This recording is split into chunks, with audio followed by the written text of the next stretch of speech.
June 1942. Tobruk, Libya. The wind is full of dust, diesel, and the metallic taste of cordite that never quite leaves your tongue. Inside the perimeter, men are counting minutes by sound. A distant engine note, the cough of a gun, the brief silence that means something has moved.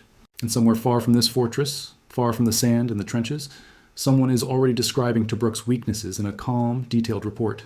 Not a spy in a cafe, not a traitor at headquarters. A U.S. Army colonel doing his job. Because the mechanism behind Tobruk's fall doesn't start with tanks. It starts with paper and radio waves and a stolen code book, cut to Cairo, ceiling fans, cigarette smoke, maps pinned flat, a desk lamp throwing a hard circle of light on typed pages.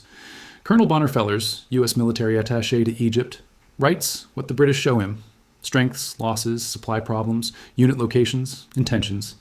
He turns it into radiograms, long, thorough dispatches meant for Washington. He uses the U.S. State Department Black Code, a diplomatic cipher system named for the color of its binding. A cipher is simply a method of turning plain language into coded text. The Black Code was supposed to keep prying ears out, but the prying ears are already listening, and the code is already gone. Now cross-cut again, this time to Rome, September 1941.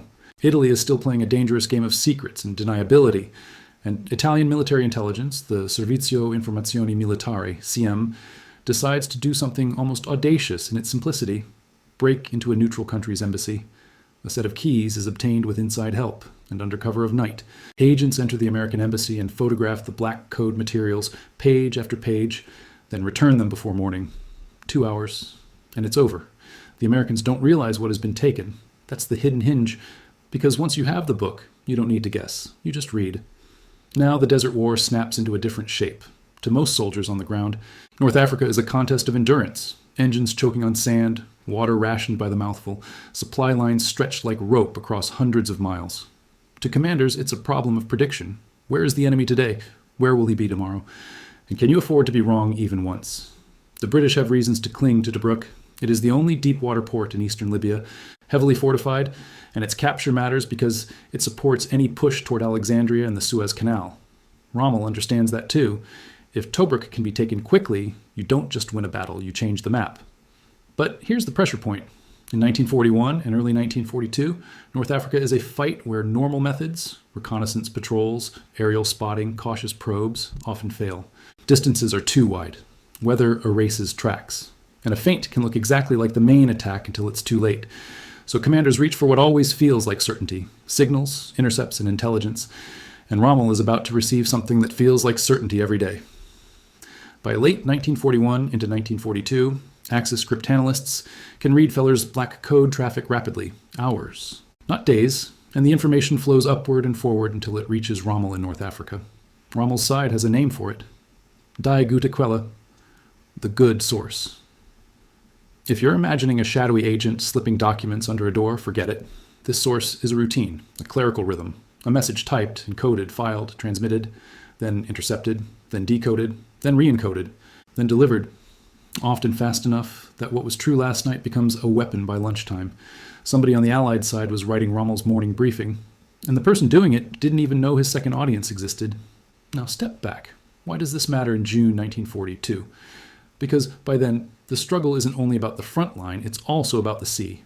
Malta, small, battered, and strategically placed, sits just west of the main Axis sea lane, and British efforts to keep it supplied collide with Axis efforts to choke it out. And in June 1942, the British attempt a major relief effort. 2 convoys at once, one from the east and one from the west, Operation Vigorous and Operation Harpoon, meant to force supplies into Malta under heavy escort. Fellers reports it efficiently, including routes, timing, escort strength, even planned raids meant to neutralize Axis airfields before they can strike. One cable, dated June 11th, report number 11119, lays out key elements with the cold neatness of staff work. And because the Axis can read it, Berlin and Rome move to counter it. Here's the question that hangs in the air like heat shimmer. If you could see your enemy's plan before it happens, would you start to believe you're unbeatable? Or would you start taking risks you can't actually support? Because Rommel, dangerous, driven, and human, has always been tempted by speed. Now the paper is giving him permission. While the convoys are being mauled, Rommel is also driving his own offensive, Gazala, pressing toward Tobruk. By June 21st, Tobruk falls and tens of thousands of Commonwealth troops are captured in the surrender. But the fatal event we're building toward isn't just Tobruk surrendered. It's the way the fortress is cracked at the exact moment Allied leadership least expects it. A shock that travels up the chain like an electric current. Rommel took Tobruk, and the phrase lands like a physical blow. Now, inside Tobruκ's defenses, the decisive hours begin.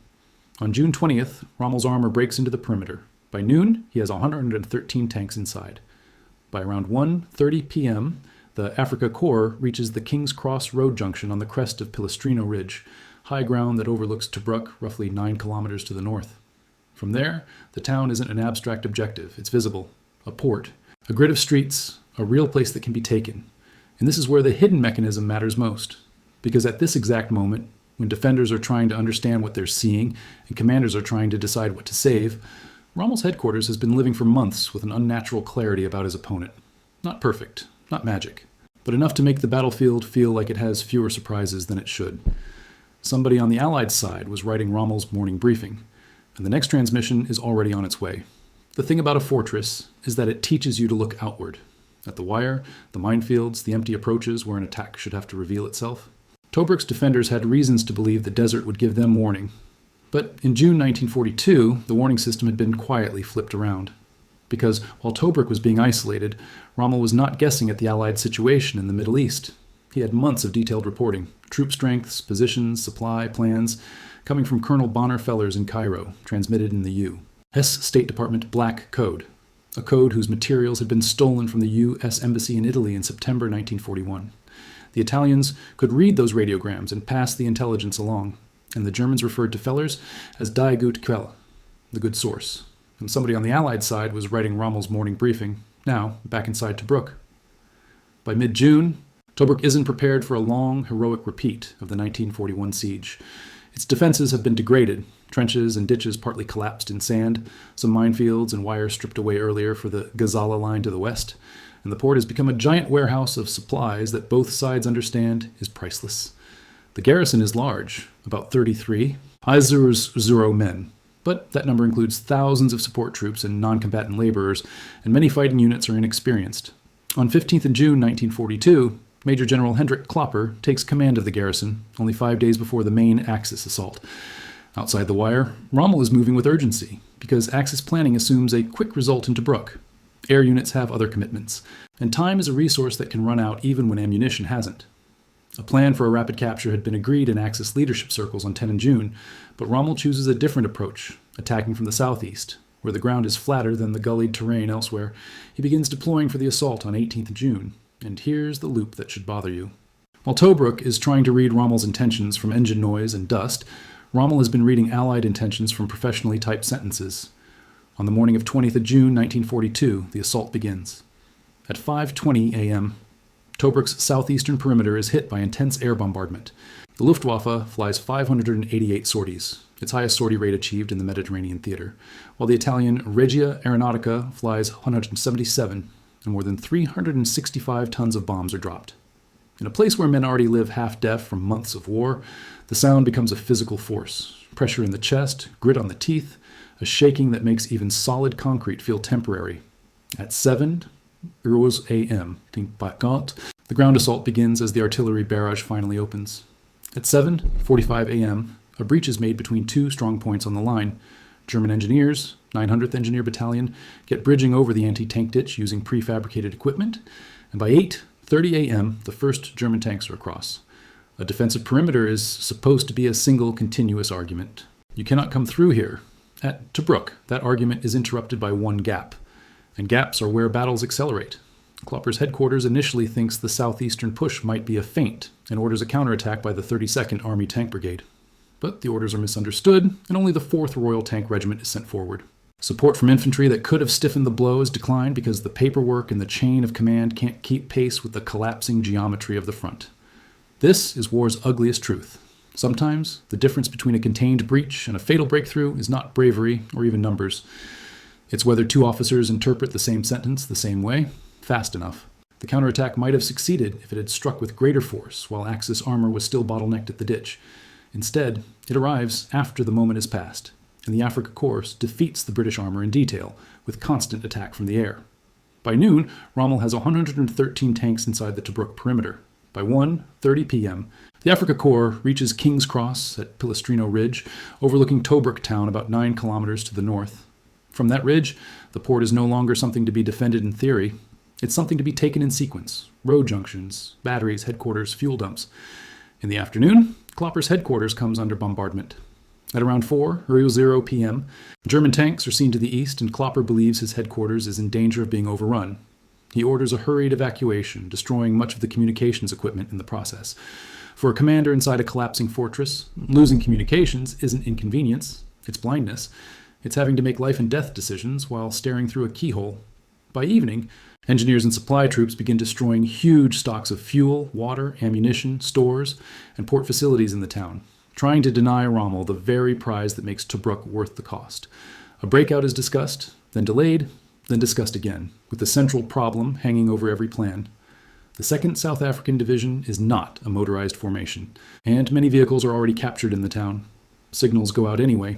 Units are told to prepare to break out at 10:00 p.m., and a message to 8th Army headquarters admits the situation in plain words: "I'm holding out, but I do not know for how long." At 2:00 a.m. on 21st June, Klopper signals that he will attempt a breakout that evening, and in the meantime, the garrison will fight to the last man in the last round. Then dawn approaches, and the calculus changes.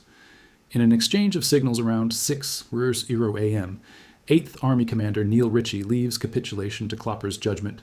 Soon after, German officers are invited to finalize terms, orders to surrender are sent, and many units, some scarcely engaged, receive the instruction with astonishment.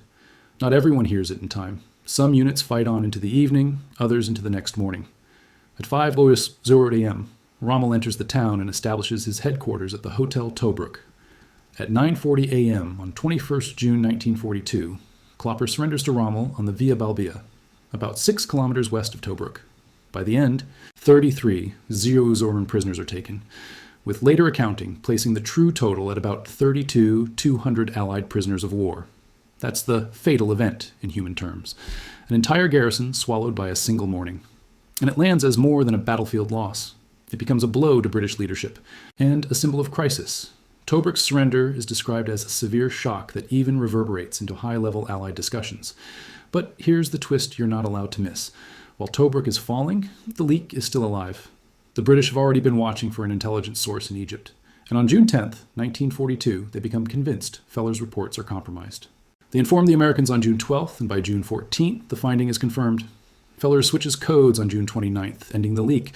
But Tobruk is already gone. Somebody on the Allied side was writing Rommel's morning briefing. And when that pen finally stops, the war doesn't slow down. It speeds toward the next, even larger consequence.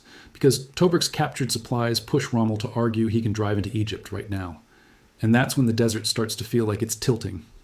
By the morning after the surrender, Tobruk isn't just a dot on a map anymore. It's a ledger entry. It's a list of names. It's warehouses and fuel dumps that will now feed the very army that just captured them. Roughly 200 Allied soldiers become prisoners of war, an entire garrison removed from the fight in one stroke. For Rommel, Tobruk is a battlefield win, but it's also a political explosion. The Axis leadership treats it as a symbol, and Joseph Goebbels makes propaganda out of the capture. On 22nd June 1942, Hitler promotes Rommel to General Field Marshal, making him the youngest field marshal in the German army. Mussolini is jubilant too, and accounts record him imagining a triumphal entry into Cairo. But here's the first quiet crack in the myth. Even as the promotions and headlines roll in, Tobruk's fall is not proof that the desert has become easy. It's proof that, for a crucial stretch of time, the desert stopped being opaque for one side. Because for months, Rommel's headquarters has been living with a kind of privileged weather forecast, one built from Feller's careful reporting, sent from Cairo to Washington, and read in Rome and Berlin almost as quickly as it's transmitted. Feller's radiograms, carried in the U.S. State Department Black Code, have been compromised since the code materials were stolen from the U.S. Embassy in Italy in September 1941. And once the Italians can read those messages, the most sensitive data on British strengths, positions, losses, reinforcements, supply, situation, plans, morale, can reach German and Italian hands within hours. Somebody on the Allied side was writing Rommel's morning briefing. Now cut back to Cairo, where the betrayal isn't a person, it's a procedure. British officers can feel a leak in the way commanders always do. Plans that should surprise don't surprise. It's the wrong kind of coincidence repeated too often. Signals intelligence, intercepts, traffic analysis, the dark art of reading enemy radio habits starts to point at something specific. a source in Egypt. En doubt. And that's where suspicion gets dangerous, because it doesn't sound like a code compromise at first. It sounds like a human, a spy, a mouth that talks too much. So the investigation circles, and the simplest explanation, the code itself, sits in plain sight. Security officers approach Fellers to look at his measures for protecting the Black Code, but he allays suspicion and the investigation is directed elsewhere. Think about how clean that is. No dramatic arrest, no midnight confrontation, just a professional check and a polite dismissal, and the leak keeps feeding the desert. Then, in June 1942, right at the moment when Tobruk is trembling, something finally shifts. On 10th June 1942, the British become convinced that Fellers' reports are compromised. They inform the Americans on 12th of June, and by 14th of June, the compromise is confirmed. But confirmation isn't a kill switch, because codes aren't just a setting you flip. They're a system of training, distribution, habit, and habit is slow to die. Fellers continues using the compromise system until he switches codes on 29th of June 1942, which ends the leak. By then, Tobruk has already surrendered. And that gap between realizing and stopping might be the most haunting part of the story. How many decisions were made inside that gap? How many men moved because a message was already on its way? And how many of those men never got to learn why the enemy kept seeming one step ahead? Now the domino effect. Tobruk's capture doesn't end the campaign. It accelerates it.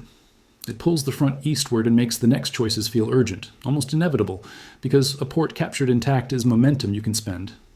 But momentum is not the same thing as fuel, and it's not the same thing as spare parts, and it's not the same thing as water. This is where Rommel becomes most dangerous and most human at the same time. He's not a magician. He's a commander trying to turn a short window into a decisive outcome, under pressure from logistics, from higher headquarters, and from the simple fact that a victory that pauses can become a victory that evaporates. The mythology says, Rommel outthought everyone, the documents say. Rommel also benefited from a stream of Allied truth, sent in good faith, read in bad faith, and delivered in time for tomorrow's decisions. That's not genius, that's a system. And once you see the system, the story turns colder, because it means Tobruk isn't only a tale of trenches and tanks, it's a tale of unintended authorship. The Americans, in this chapter, are not yet a battlefield presence. They're a paper presence, a radio presence, a typewriter presence. And for months, that presence is sitting inside Rommel's headquarters, quiet, invisible, and unbelievably productive. Now, hold on to that, because here's the closing irony you can't appreciate until you jump forward. 5 months after Tobruk, on 5th of November 1942, Rommel writes about learning that British and Americans have landed in northwest Africa, and he draws the conclusion with brutal finality. This meant the end of the army in Africa. The Americans arrive at last, not as paragraphs and radiograms, but as actual boots and steel.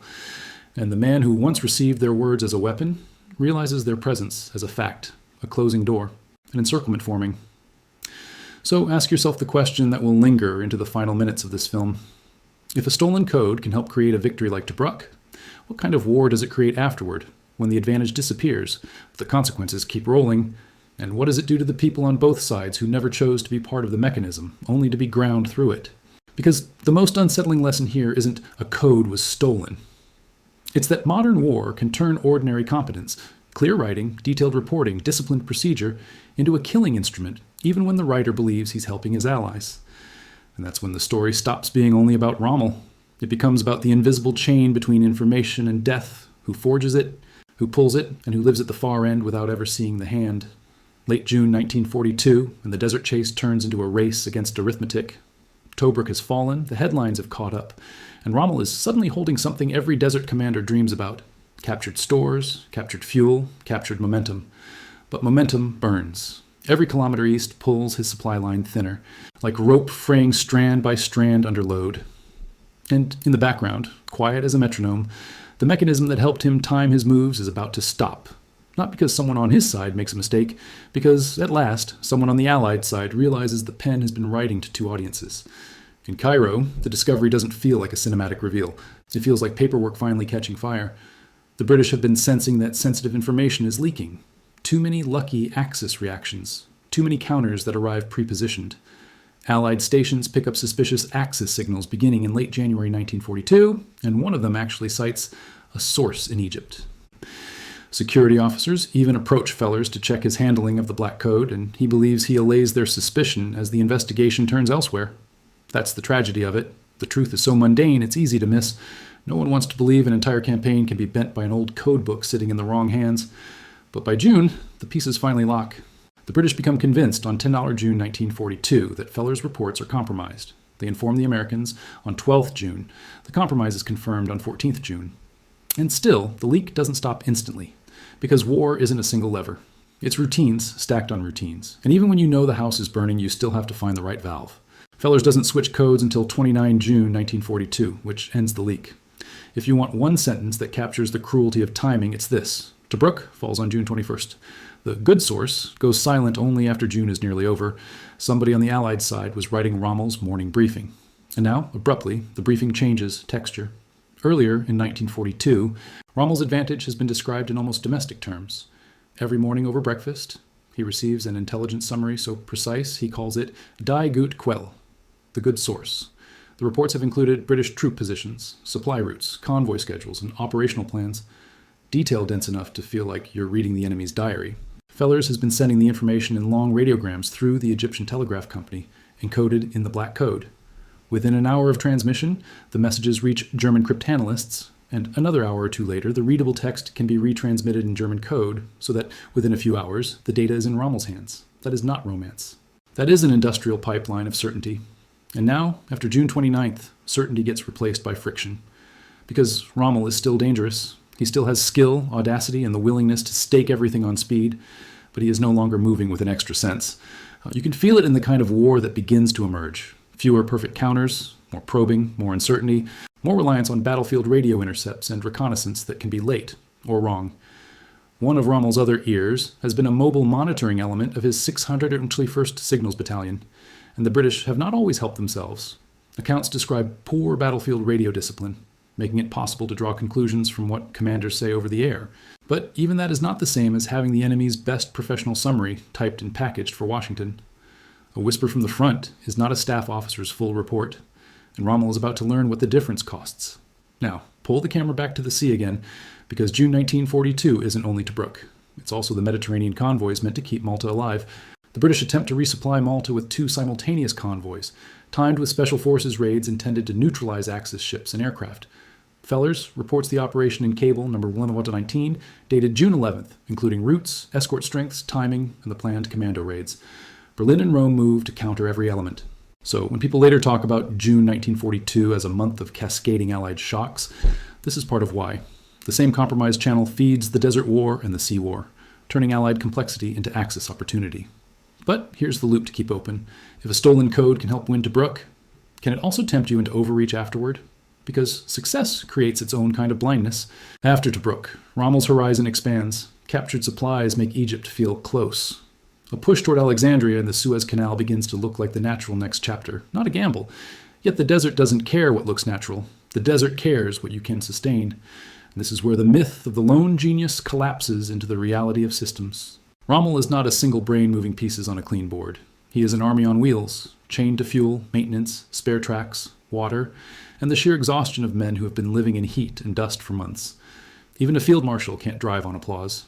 Inside Rommel's headquarters, the human version of this pressure shows up in small, quiet places. A map that becomes outdated by the afternoon. A unit report that arrives incomplete. A request for fuel that comes back with conditions instead of certainty. A plan that sounds perfect until you ask the one question that ruins it. And then what? Somebody on the Allied side was writing Rommel's morning briefing. And now that somebody has stopped, what Rommel does next, how he fights when the paper advantage is gone, will tell you more about him than any headline ever could. Because Tobruk was the fatal event. But the unraveling that follows is the revelation. And that's when the Desert War shifts from a story about capture to a story about consequences. After June 29th, 1942, the desert doesn't suddenly become fair. It becomes noisy again. Not the noise of engines and artillery, the noise of uncertainty. For months, Rommel's headquarters had been able to do something intoxicating. Take a British plan, strip away the hope and the deception, and turn it into a timetable. Now the timetable stops arriving. And the first sign isn't a dramatic silence on the radio. It's a pattern that no longer fits. A convoy that doesn't appear where the paper said it would. A unit that doesn't react the way it should. A pause where the enemy used to move on cue.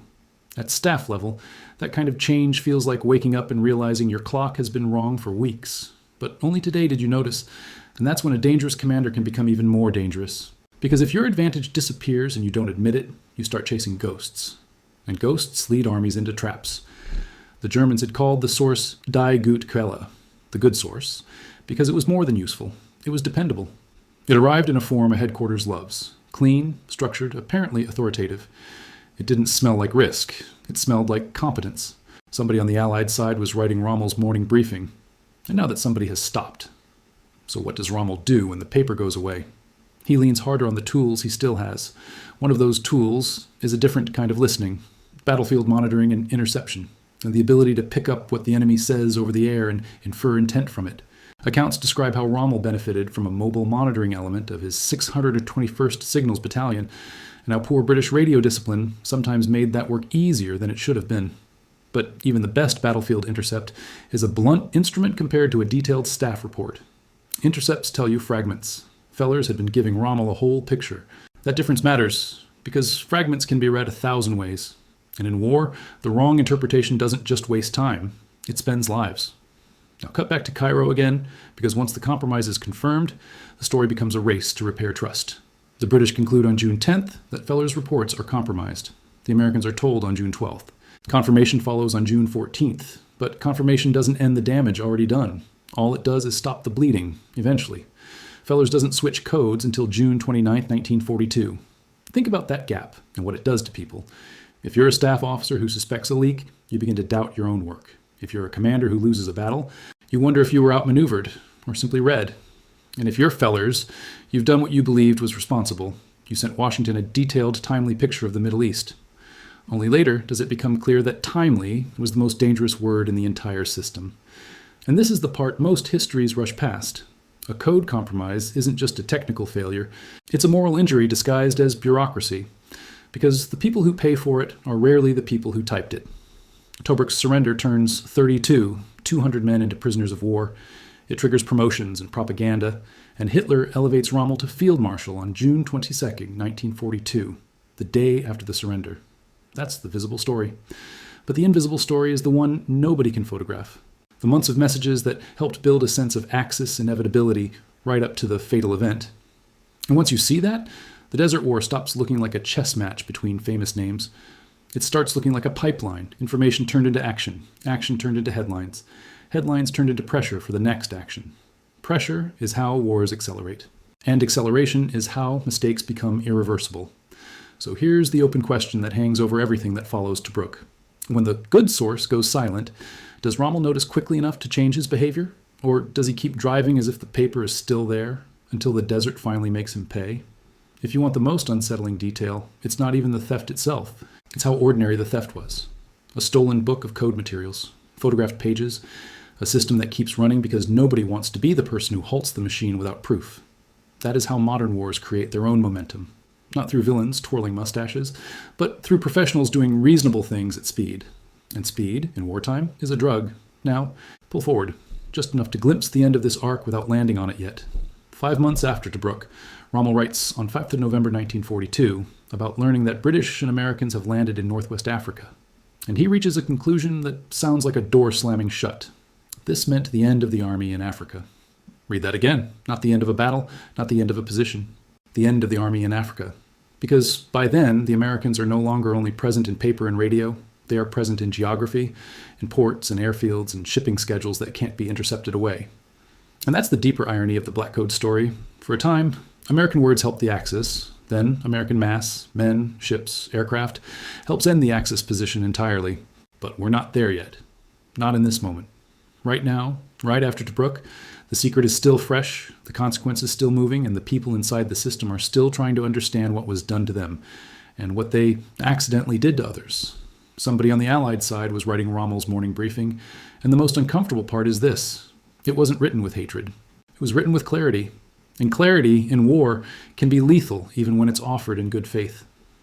Because the ethical sting isn't just that intelligence can win battles, it's that intelligence can make you an author of events you never witness, signing your name in invisible ink and only seeing the result when the casualty lists arrive.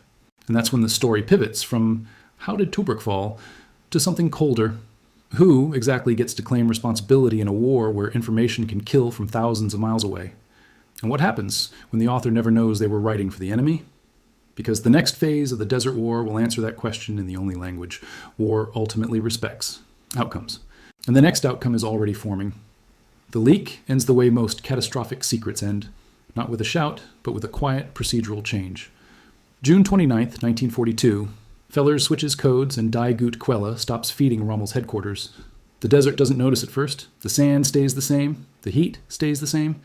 But the war's texture changes, because one side has lost its unfair smoothness.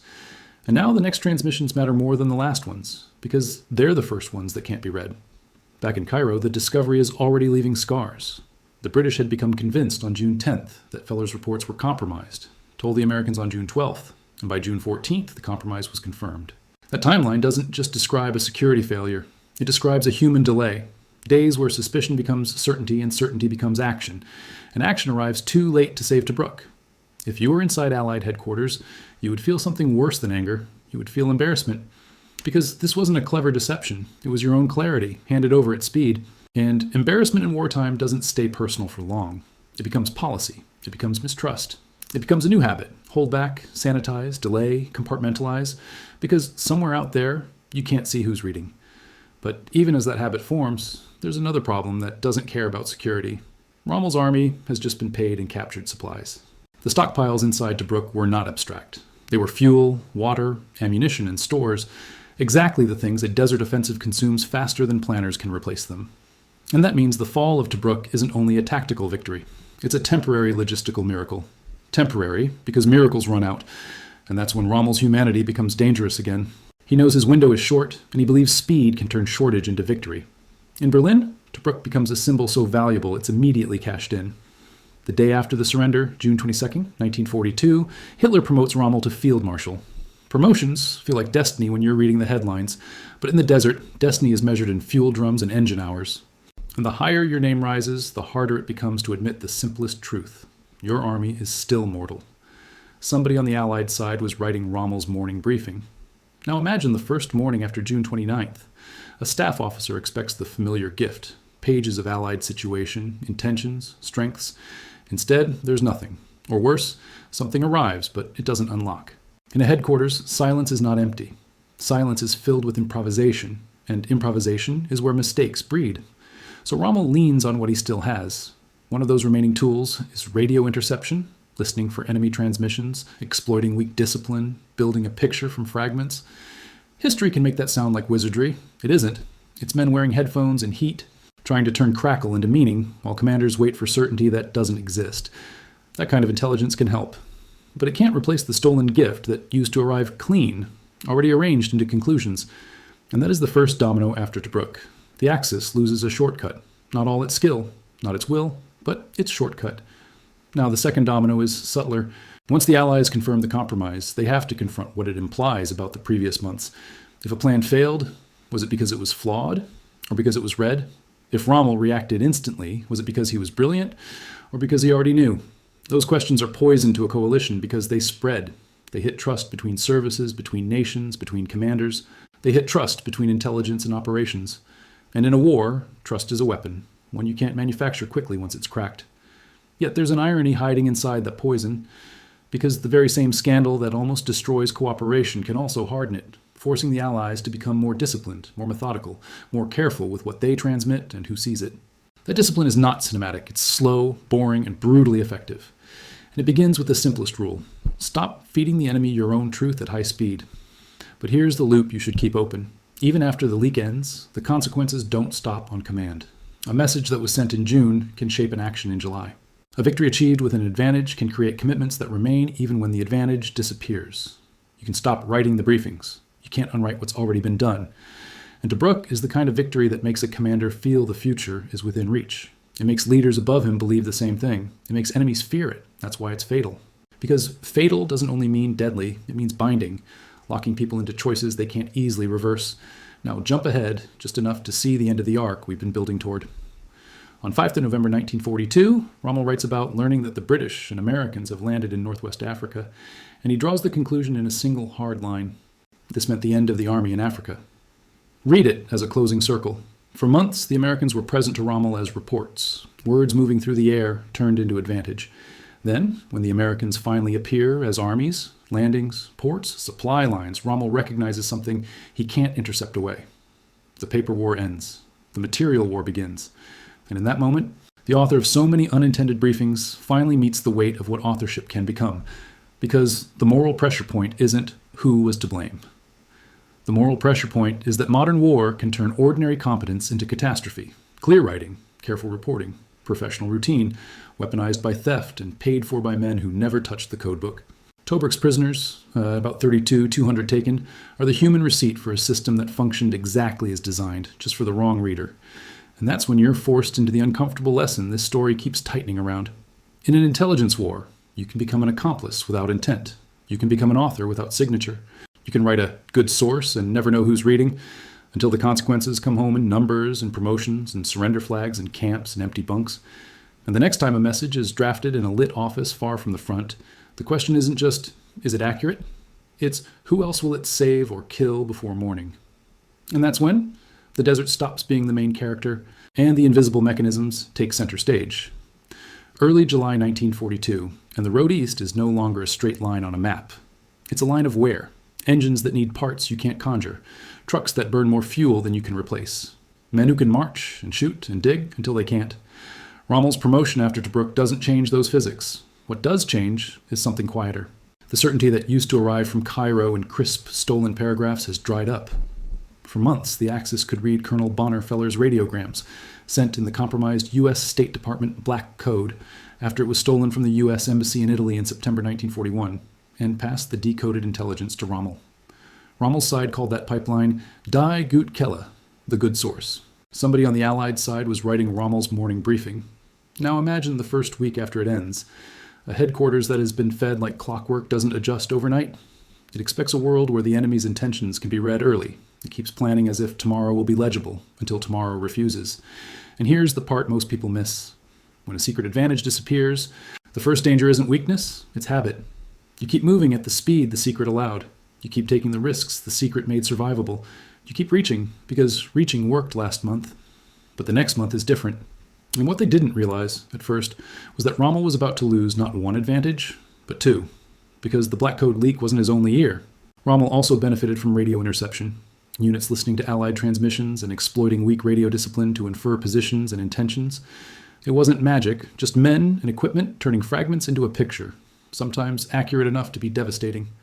But in July 1942, that ear is suddenly threatened too. On 10th July, during fighting at Tel El Asa near El Alamein, Australians wipe out an Italian unit and, by chance, surprise and capture a key Axis intercept element associated with C-Bomb's radio intercept unit. Accounts note, Rommel was furious when he learned what had happened. So, within weeks, Rommel's war gets stripped down. No more good source from Cairo. And now, damage to the listening apparatus that helped translate Allied radio noise into usable clues. If you want a single image for this moment, picture a man who has been fighting with a compass in his pocket, then discovering mid-stride that the compass needle is gone. He can still walk, he can still fight, but the direction will cost more now. And it will cost it in the one currency he can't easily replenish: time. Now pivot, because while Rommel's intelligence sources collapse, the Allies' intelligence strength hardens. They have Ultra. Ultra is the Allied code-breaking product from decrypted German communications. Intelligence derived from reading messages encrypted by the German Enigma system. It is not a battlefield rumor or a maybe, or it is operational level insight that can reveal German plans at key moments. In late June 1942, Ultra provides German operational plans tied to the initial thrust at El Alamein on 30 June. And later, it helps again with information on a renewed Axis attempt at the end of August at Alam Halfa. And more than that, Ultra helps the Royal Navy and Desert Air Force repeatedly intercept and sink Axis supply shipments, turning Rommel's logistics from a strain into a slow suffocation. So while Rommel loses his good source, the Allies are tightening a net he can't see. This is the domino effect that matters, not the headline domino, the structural domino, the kind that decides, months later, who still has an army. Somebody on the Allied side was writing Rommel's morning briefing, and now the Allies are, in a different way, reading his. But here's the open loop, the unsettling one. How do you fight a commander like Rommel when the myth says he's unbeatable, but the reality is that systems have been feeding him? Answer, you don't only fight the man, you fight the pipeline. You cut the flow, you dry up the good source, you take away the intercept teams, you choke the ships, and then you watch what's left. Because what's left is still dangerous, still human, still capable of sudden violence, but no longer blessed with an unfair preview of tomorrow. Now, bring the Americans back into the frame, because they've been present in the story long before they appear on the battlefield. They were present as Feller's reports, detailed assessments, sent faithfully to Washington, read by Allied leaders, and for a time, read by the Axis too. A strange kind of presence, not boots in the sand, words in the air. And this is where the irony tightens. The Americans' early influence in North Africa is accidental, paper becoming power through a stolen code. But later, American influence becomes material, physical, undeniable, landings and reinforcements that no cryptanalyst can steal back into a codebook. Rommel himself puts a bleak period on that sentence. On 5th of November 1942, he notes learning that the British and Americans have landed in Northwest Africa and concludes, this meant the end of the army in Africa. That line matters because it closes the circle. The Americans begin as an invisible voice inside his headquarters. They end as a weight on the map. And between those 2 points, thousands of men, on every side, are carried by decisions shaped by information they never saw. So when we talk about Tobruk as a fatal event, don't only picture the breach at the anti-tank ditch or the bombardment or the surrender on the Via Balbia. Picture the chain behind it, a stolen codebook, a routine transmission, a cleanly decoded message, a staff officer reading it over lunch, a commander making a choice with confidence that feels earned, and then, much later, a prisoner counting days, a family receiving no letter, a unit returning to the line with fewer names in its roll. That is how secrets kill at a distance, without noise, without smoke, without the comforting illusion that the killer at least had to be present. Here's the ethical sting, and it doesn't need gore to hurt. In modern war, competence can become culpable even without intent. Clear writing can become a weapon. Detail can become ammunition. And a man can become the author of outcomes he never witnesses, because a system turned his work into somebody else's advantage. Somebody on the Allied side was writing Rommel's morning briefing, and the unsettling lesson is this. When intelligence becomes a machine, the moral burden doesn't disappear. It just gets distributed so widely that nobody can feel it fully until it's too late. And that's when the next question hits. Quietly, dangerously. If Tobruk could fall because of words, what else could be made to fall the same way? And that's when the desert starts keeping its own receipts. In the weeks after Tobruk, Rommel is still moving east, but the war around him is quietly changing its rules. The good source that once arrived like clockwork, Feller's radiograms, readable because the U.S. State Department black code had been stolen and exploited, has gone dark. And when a commander loses a hidden advantage, he doesn't only lose information, he loses the confidence that information used to manufacture. And that's when the next move becomes a gamble again.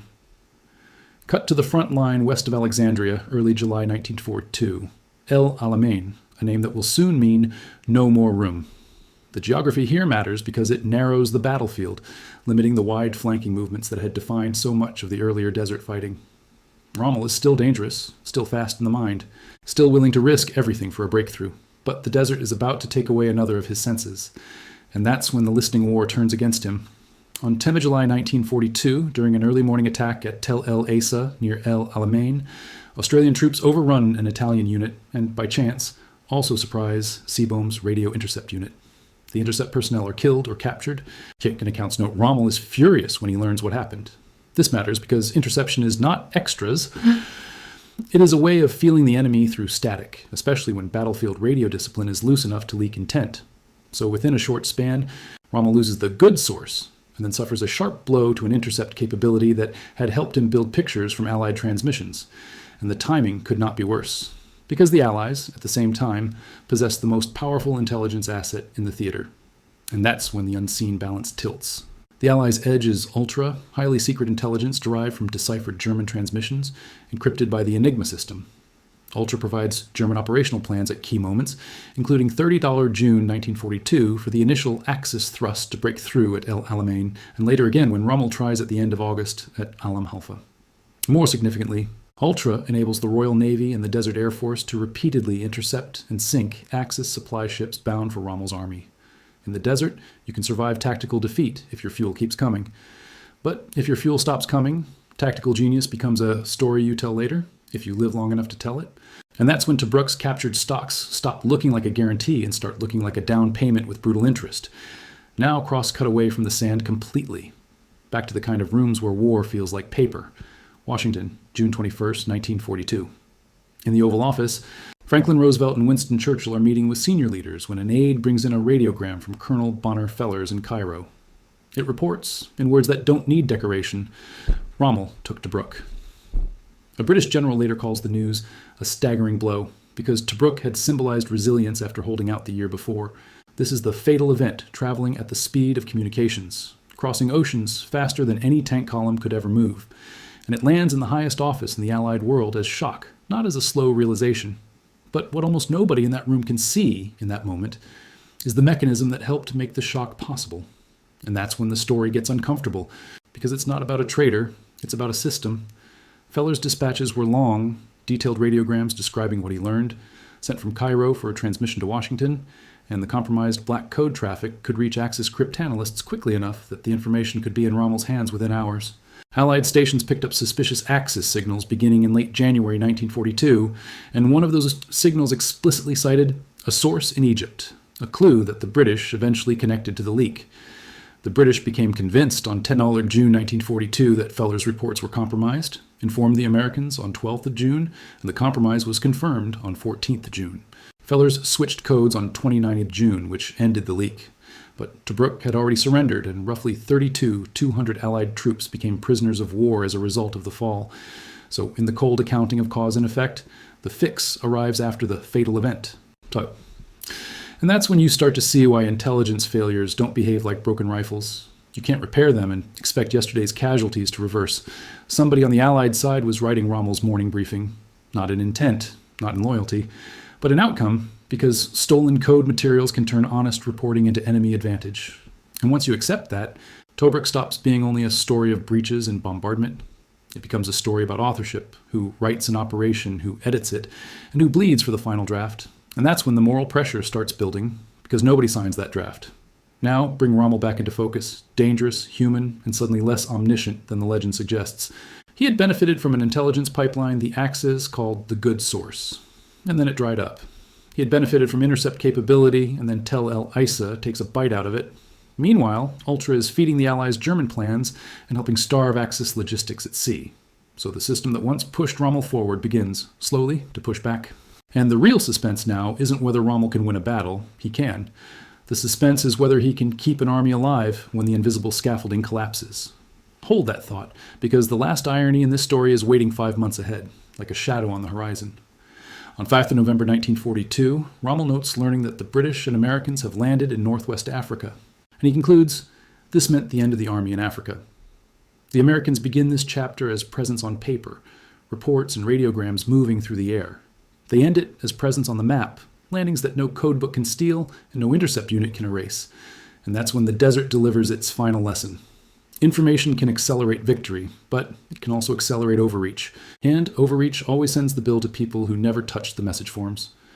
By mid-1942, the war in North Africa is no longer only a contest of tanks and trenches. It's a contest of visibility. Who can see the other side's plans first? For 6 months, Rommel had been seeing too well.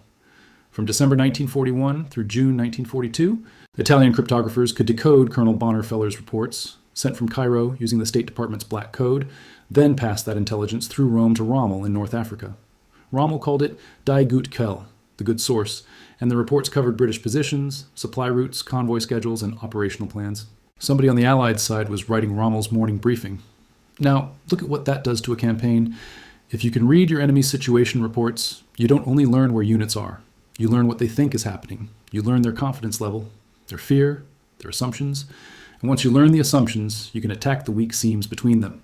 That's why Tobruk becomes fatal. Because Tobruk is not only captured by massed air support and a breakthrough on the perimeter, it's captured at a moment when the defenders are already being outpaced in the invisible war, cut off, losing transport and supplies, and then forced into surrender with enormous prisoner numbers taken. The capture of Tobruk yields around 33 zero prisoners, and it removes a massive garrison from the Allied order of battle in one stroke. And that's the kind of loss that changes the psychology of a campaign. It tells one side, you are winning. It tells the other, you are being read. But here's the twist. That advantage is already expiring. On June 29th, 1942, Fellers switches to a new code system, ending the leak. So Tobruk lands like a thunderclap, and the mechanism that helped build toward it goes silent almost immediately afterward. Which means the Axis is now holding a huge prize, while losing the cheat code that helped them reach it.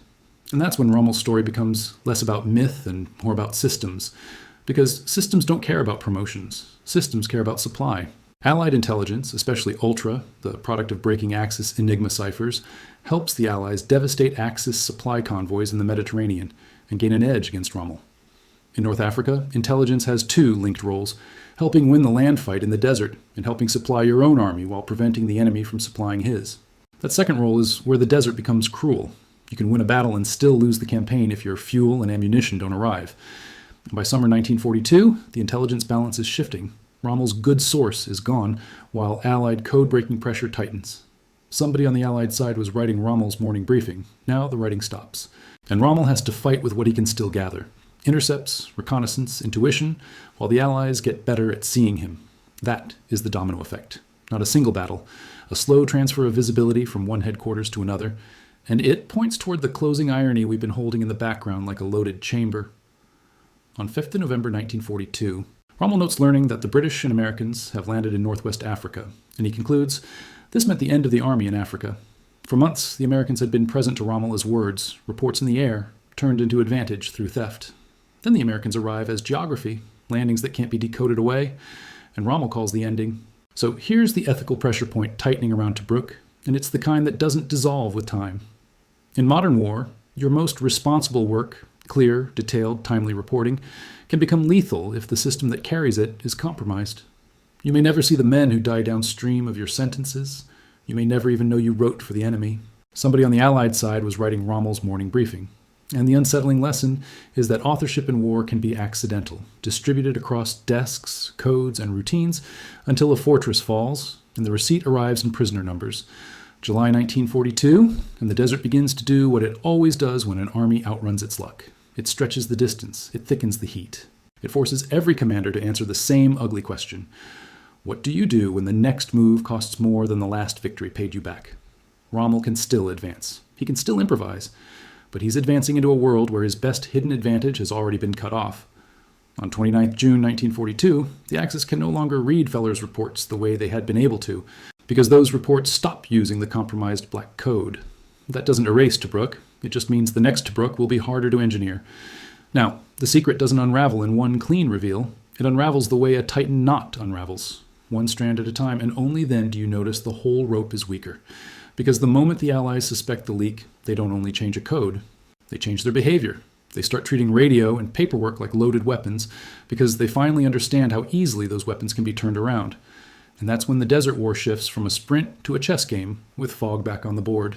There's a second mechanism in this story that matters as much as Feller's: intercept. The Africa Corps had its own mobile monitoring capability, units that listened for British radio communications and tried to build a picture from what they heard.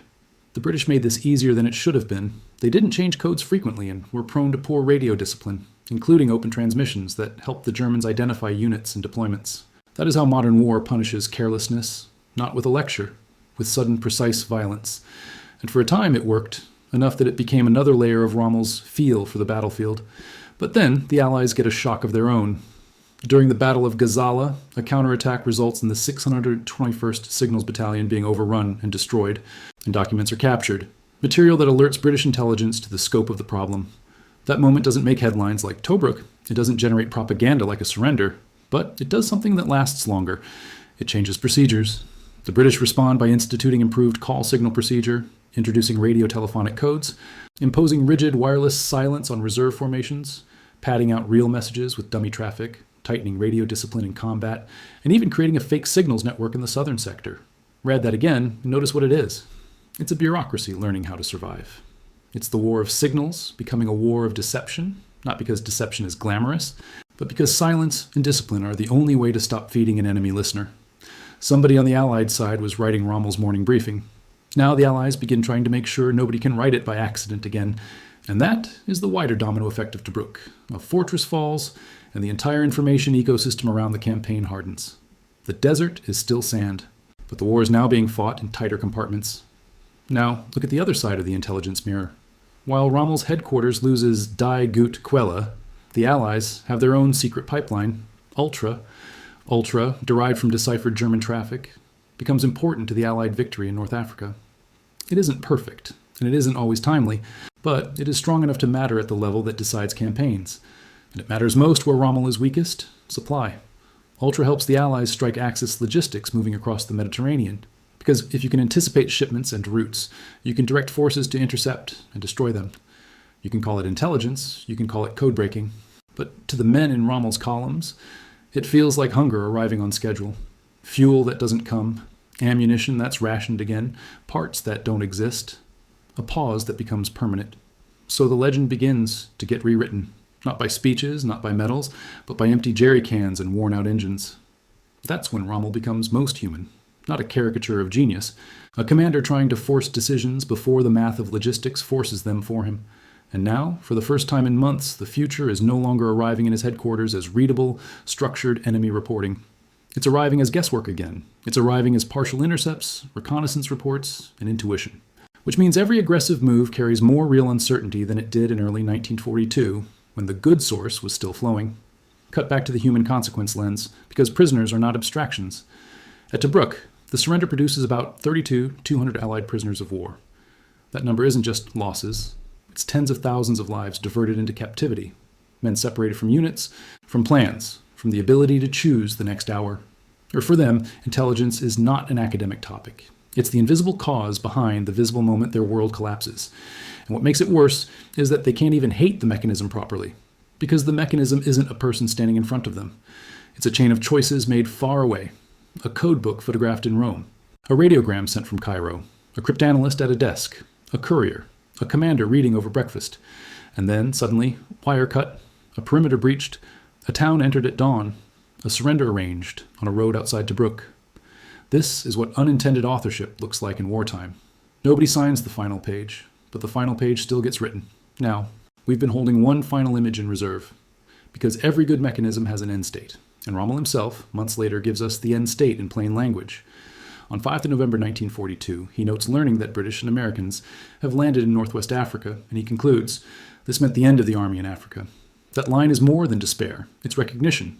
The Americans, who had been present earlier as words, reports moving through the air, are now present as an operational fact, a physical reality that can't be solved with interception alone.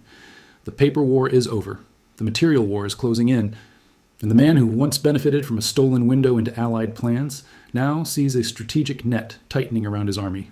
So here's where the ethical sting finally lands, and it lands without modern politics, without slogans, without comfort. In a war of intelligence, the most dangerous act is not always malice. Sometimes it is competence. Colonel Fellers was concerned about the security of the black code used for his reports, but his concerns were overridden, and the stolen code materials enabled the Axis to read his traffic until he switched systems on 29 June 1942. He believed he was sending Washington clarity, and clarity, delivered to the wrong reader, became a weapon. Not because he intended it, because war rewards information with blood. Somebody on the Allied side was writing Rommel's morning briefing. And the unsettling lesson of Tobruk is that you can write a briefing without knowing you've become a participant in the killing. You can become an author without ever seeing the battlefield. You can be right, detailed, disciplined, and still be catastrophic, because the system carrying your words was compromised. And when the fatal event finally arrives, the men who pay for it are almost never in the room where the sentences were typed.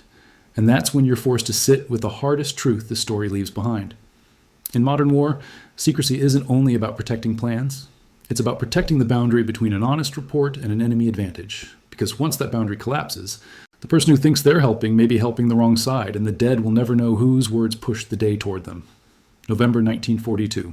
A notebook page, a tired hand. A sentence that doesn't sound like propaganda or myth, just a man finally admitting what the map has become. Erwin Rommel learns that British and American forces have landed in Northwest Africa, and he writes the conclusion like a door slamming shut. This meant the end of the army in Africa. That line is your ending because it completes the circle.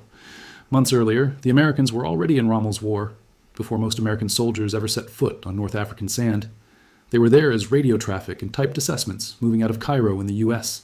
State Department Black Code, a code whose materials had been stolen from the U.S. Embassy in Italy in September 1941.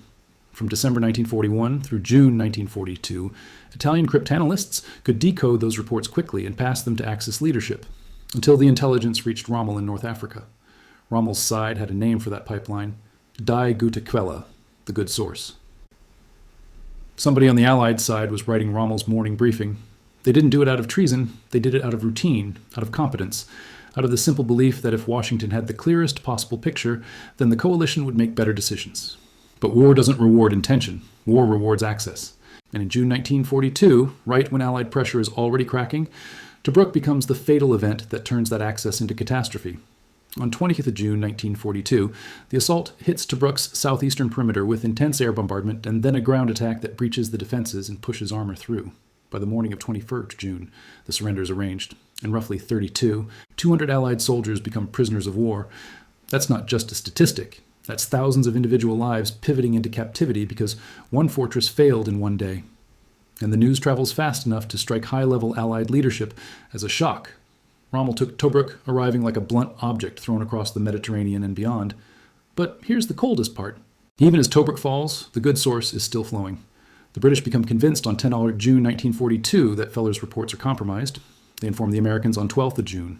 The compromise is confirmed on 14th June. Yet Feller's doesn't switch codes until 29 June 1942, which ends the leak. So the mechanism is understood before Tobruk, but stopped after Tobruk. In war, that kind of timing is its own cruelty. It means the people who did the right work to discover the leak still had to watch the consequences arrive anyway. Somebody on the Allied side was writing Rommel's morning briefing. And then, suddenly, they weren't. That's when the Desert War begins to change shape. Rommel is still dangerous, still human, still capable of rapid decisions, but the unnatural clarity begins to fade. The Axis can still exploit radio interception and battlefield listening, but those tools are not the same as reading a detailed, structured situation report written for Allied leaders. And while Rommel's good source dies, Allied intelligence pressure is building the other way. Ultra, intelligence derived from deciphered German Enigma traffic, helps the Allies anticipate German operational plans at key moments, including around the first Axis thrust toward El Alamein on 30th of June 1942, and later, the end of August attempt at Alam Halfa. Ultra also helps the Royal Navy and the Desert Air Force repeatedly intercept and sink Axis supply shipments bound for Rommel. That matters because the desert doesn't forgive supply shortages. You can be brilliant for an hour. You cannot be brilliant without fuel. Then, in July 1942, Rommel's other ear takes a blow too. On Test July at Tel El Aissa near El Alamein, Australian troops overrun an Italian unit and, by chance, surprise and capture a key Axis radio intercept element, and accounts note Rommel's fury when he learns what has happened. So the story that began as a secret advantage becomes a story about secret disadvantages accumulating. The pipeline dries up, the intercept capability is hit, the Mediterranean supply line is hunted, and the desert, which used to look like open space, starts to look like a narrowing corridor with the exits closing. Now we return to Rommel's line, 5 November 1942, because it isn't just an observation. It's the final inversion of the entire mechanism. For months, the Americans were present to Rommel as paper and radio, reports leaving Cairo exploited because the black code materials had been stolen and delivered as usable intelligence to Axis leadership. That presence was invisible, and it was deadly precisely because it was invisible. But when the Americans finally arrive as landings in Northwest Africa, Rommel recognizes something code-breaking can't cancel. A second front is not a paragraph. It is ports, airfields, shipping, and mass. And Rommel writes, "This meant the end of the army in Africa." That's your closing irony. The Americans enter this story first as unintended authors of Rommel's advantage. They re-enter it later as the physical fact that makes his position impossible. And between those two moments sits Tobruk, June 1942, the fatal event where the hidden mechanism produces its loudest, most irreversible human outcome. Somebody on the Allied side was writing Rommel's morning briefing. So what's the ethical sting? It isn't that intelligence exists, it's that intelligence turns distance into leverage, and leverage into suffering, without requiring the author to witness the result. Colonel Feller's detailed reporting was meant to help the Allied cause, but because the system carrying it was compromised, the same clarity became an advantage for the enemy, until the code change on 29 June 1942. That is the unsettling lesson of modern war. You can become an accomplice without malice, an author without intent, and your best work can become a weapon in someone else's hands. And when the fortress falls and the prisoners begin counting days, the author is nowhere to be found. Only the mechanism, still humming, still hungry, still waiting for the next message to turn into tomorrow's casualties. November 5th, 1942. Rommel learns the British and Americans have landed in Northwest Africa, and he writes the conclusion with brutal simplicity. This meant the end of the army in Africa. Months earlier, the Americans had already been present in his war as words. Bonner Feller's detailed Cairo reports, sent in the State Department black code, readable to the Axis after the code materials were stolen, until Feller's switched systems on June 29, 1942. Between those 2 points sits Tobruk, June 1942, where the mechanism's consequences became human reality, with roughly 200 Allied soldiers taken prisoner in the collapse. That's the sting this story leaves behind. In modern war, information doesn't just describe events, it can author them at distance without the author ever seeing the faces that pay the price.